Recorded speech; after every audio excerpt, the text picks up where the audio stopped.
This episode of the Fire Alarm Insider is proudly brought to you by Secured Securities, your trusted partner in fire alarm and security solutions, protecting lives and businesses one system at a time.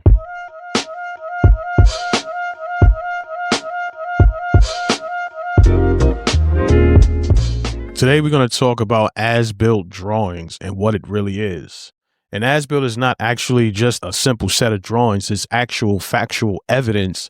An as-built riser diagram shows you what is actually installed in the building, where the devices are actually installed, and any updated wiring routes that you may have, the accurate device count, your sequence of operation, stamp from the professional engineer, and also the stamp from the installer on the functionality statement. There are a lot of details that's going to have to be on your fire alarm as-built riser diagram, and it's also going to be done after you complete the installation because you need the exact information to submit to the fire department once you complete the install. The whole truth and nothing but the truth is on this piece of paper.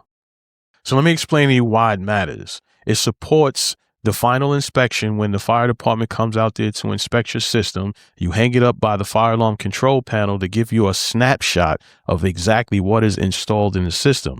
It's required for you to get any approval from your AHJ, rather it be a government agency or just the fire department. It helps with service calls, especially with me. I can see if there are duct detectors on the roof or not on the roof, because sometimes we don't install remote LEDs to let us know that we have duct detectors above the ceiling. So that's a quick indication to let me know where I'm going to be searching for these duct detectors. It helps me also with troubleshooting. It reduces the liability because now I can speed up my troubleshooting time by not guessing to where these devices are. It also helps you with future expansions. You could determine if you need to upgrade the system or if this particular system can be expanded further to more devices. This episode of the Fire Alarm Insider is sponsored by the Fire Alarm Business Blueprint. If you're a seasoned technician looking to start your own fire alarm business, we have a 9-step course for you to take you from starting your business to getting your fire alarm license, marketing, and also getting money into your business. If this sounds like you, the link is in the show notes. Let's get back to the program.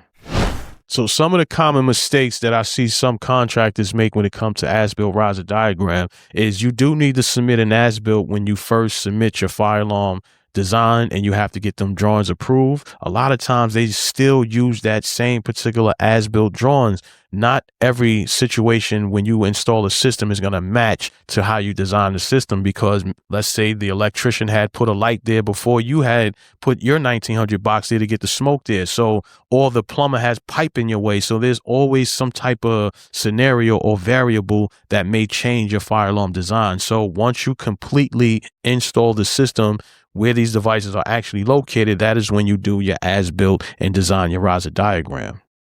So here's the secure approach. And when we do our riser diagram, especially our as-built riser diagram, after we completely install a system, we then take our fire alarm design that we submitted to the fire department and we go through each and every device, and we either put arrows to where the new location is, say we moved it to this location, and then we mark that location down for the programmer so that way they either can use the same description or we have to let them know what the new description is. So we make sure we be as detailed as possible. So when we submit this to the engineer, they know how to now design the as-built riser diagram and also the as-built floor plans for the client. So remember, your as-built reflects your craftsmanship. So as long as you leave the job right, you leave a lasting impression on how you actually conduct your business. You don't want to just install systems the right way. You want to make sure your paperwork is right as well. So everything from the submission all the way down to closing out paperwork should be 100% perfect each and every time you install a fire alarm system. This episode of the Fire Alarm Insider is brought to you by Secured Securities. Secured Securities presents you the perfect fire alarm install, from inception all the way down to installation to the one-time pass inspection with the fire department. If you're looking for the perfect install, click the link in the show notes to talk more. So remember, document clearly, speak clearly, and work professionally. A word with no voice is no word at all. And I'm the fire alarm expert, and I'll catch you in the next episode. Peace.